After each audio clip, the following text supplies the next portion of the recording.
वक़फ़ का मामला चल रहा है।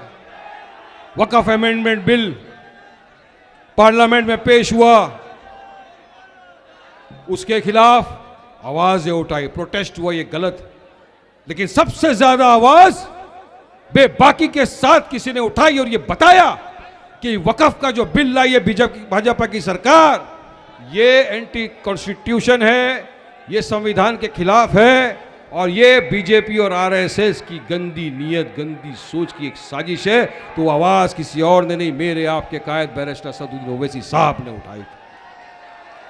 वक़फ़ पे आवाज उठाने वाला बैरिस्टर असदुद्दीन ओवैसी साहब।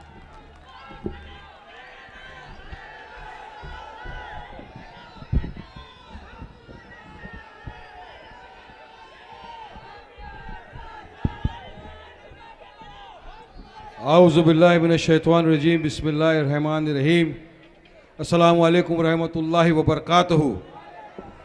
शह नशीं पर तशरीफ़ फरमा मजलिस इत्तेहादुल मुस्लिमीन के तमाम ज़िम्मेदारान, यहाँ पर मौजूद मेरे दोस्त, मेरे बुज़ुर्ग, मेरे भाइयों और घर पर सुनने वाली मेरी पर्दा नशी माँ बहनें, आज का ये जलसा इंतखाबी जलसा है। महाराष्ट्र में चुनाव है, 20 नवंबर को वोटिंग होने वाली है।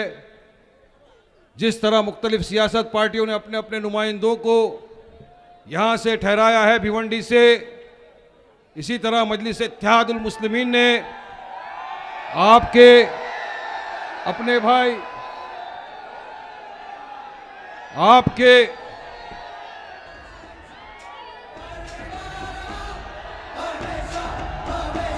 करोड़ों दिलों की धड़कन, मजलिस इत्तेहादुल मुस्लिमीन की शान, नकीब मिल्लत,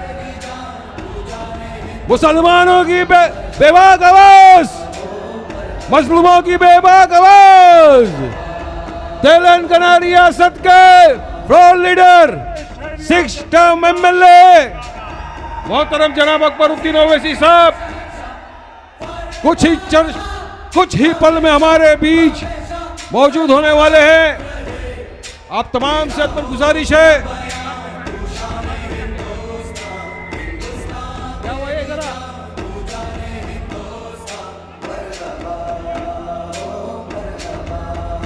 सुनिए सुनिए, तूफान को आने में थोड़ा सा वक्त लगता है ना,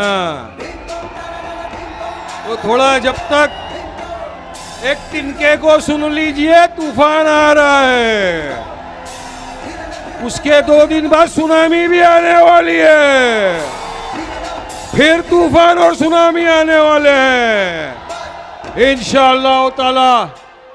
मजलिस इत्तेहादुल मुस्लिमीन ने मुझे एडवोकेट वारिस पठान को बड़ी उम्मीदों के साथ, बड़े भरोसे के साथ भिवंडी पश्चिम से अपना उम्मीदवार ठहराया है। मजलिस आपके बीच में है, आपके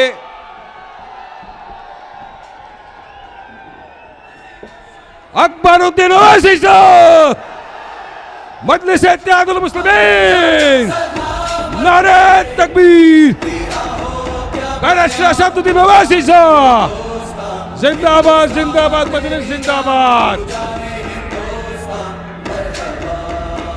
आगे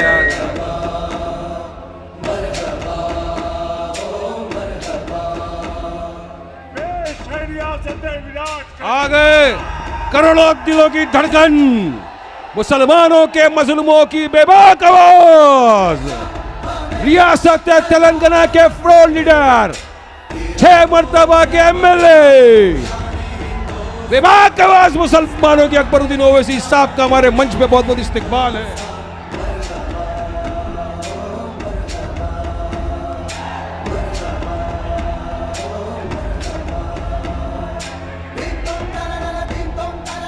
तो मैं ये फरमा रहा था,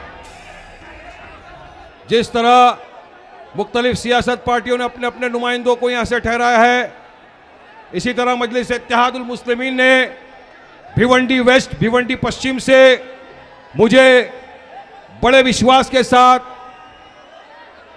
आपके हलके से उम्मीदवार ठहराया है। मैं मेरे कायद बैरिस्टर असदुद्दीन ओवैसी साहब का और अकबरुद्दीन ओवैसी साहब का तहे दिल से शुक्रिया अदा करता हूँ, जिन्होंने मुझ पर भरोसा जताया, विश्वास जताया और मुझे आपके बीच से, आपके हलके से टिकट दिया चुनाव लड़ने के लिए।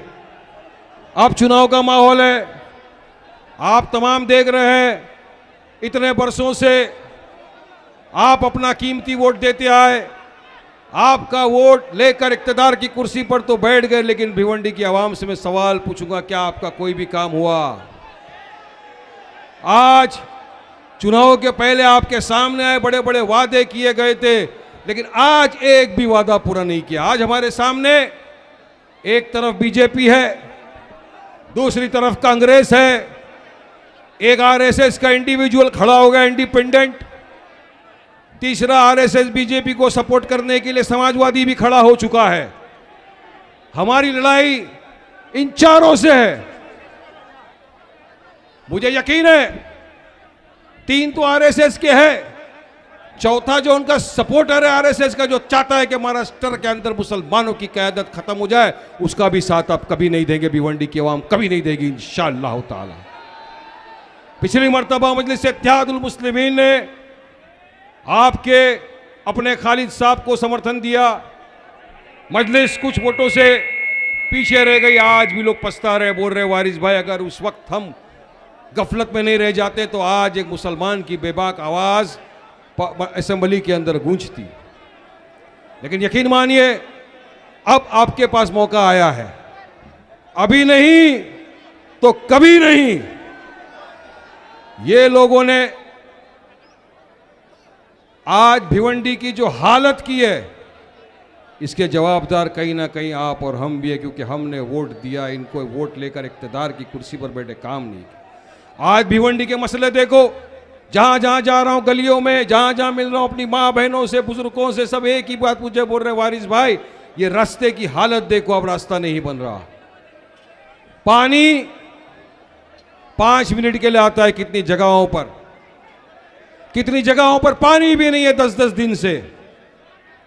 टोरेंट एक ऐसा इलेक्ट्रिसिटी का ये है जो भिवंडी की आवाम का रोज खून सुखा रहा है, खून चूस रहा है। बिल कम होने का नाम नहीं ले रहा, बढ़ता जा रहा है बिल। कोई इनके पास मसाइल कुछ नहीं है। बस इनको एक ही चीज है, हमको इक्तदार मिल गया, अब हम नचाएंगे। 10 बरस से बीजेपी का एमएलए इक्तदार की कुर्सी पर है, उसका रिकॉर्ड चेक कर लीजिए, कितने मसलों पे उसने आवाज उठाई, एक भी नहीं। जब टोरेंट की बात आई उस वक्त भी ये खामोश थे, लेकिन आपकी तरफ से कोई लास्ट सेशन था, उस वक्त जो आवाज उठाई वो आपका गुलाम मजलिस का सिपाही वारिस पठान था, जिसने उस वक्त भी आवाज उठाई थी। ये लोग नहीं उठाते। आज आप खुद देखिए देश के हालात अब तमाम के साथ, जब से भाजपा सरकार सत्ता में आई है, मुसलमानों के खिलाफ एक जंग सी छेड़ दी गई है। इनको हमारे हिजाब से नफरत, हमारे खाने पीने से नफरत, हमारे पहनने ओढ़ने से नफरत। अब इनकी नज़र हमारी वक़फ़ की जो ज़मीन है उस पर है। ये वक़फ़ की वो ज़मीन है जो हमारे बुज़ुर्गों ने सवाब की नीयत से हमारे बेवाओं के लिए, यतीमों के लिए डोनेट किया था, दान किया था। आज भाजपा आरएस चाहती है कि ये ज़मीन भी हमारी छीन ली जाए।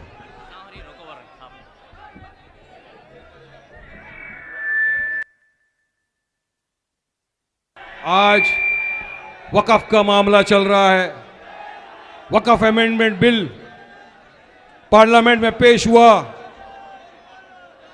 उसके खिलाफ आवाज़ें उठाई, प्रोटेस्ट हुआ, ये गलत। लेकिन सबसे ज़्यादा आवाज़ बेबाकी के साथ किसी ने उठाई और ये बताया कि वक़फ़ का जो बिल लाई है भाजपा की सरकार, ये एंटी कॉन्स्टिट्यूशन है, ये संविधान के खिलाफ है और ये बीजेपी और आरएसएस की गंदी नीयत, गंदी सोच की एक साजिश है।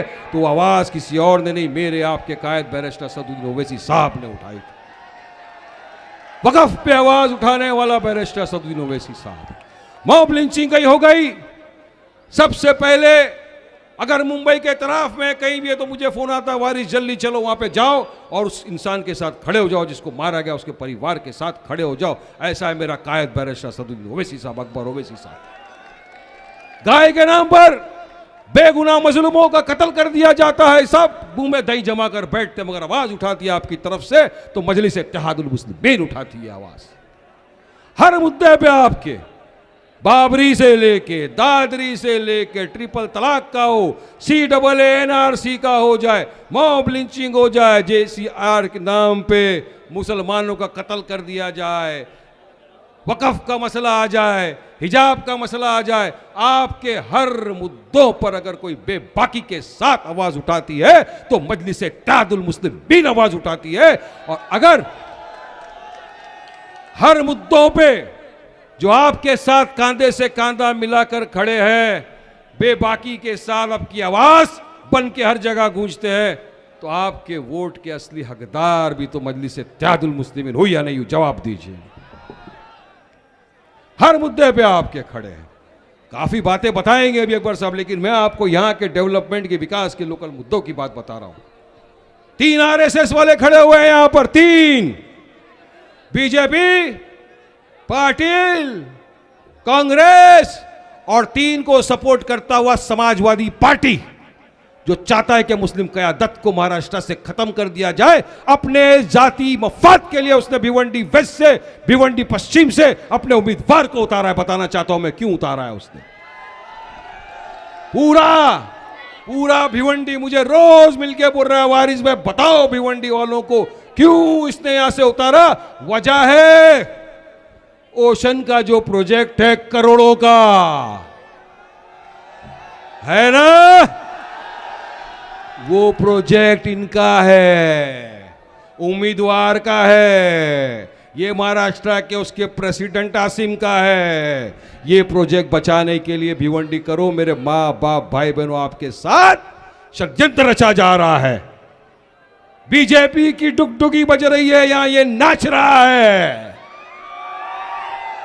ये बचाने के लिए इनको भेजा गया है। बी टीम को पहचानो मेरे दोस्तों, बुजुर्गों, अजीज साथियों, आज भी ये इसलिए यहां पर आए हैं, वरना क्या था इनका।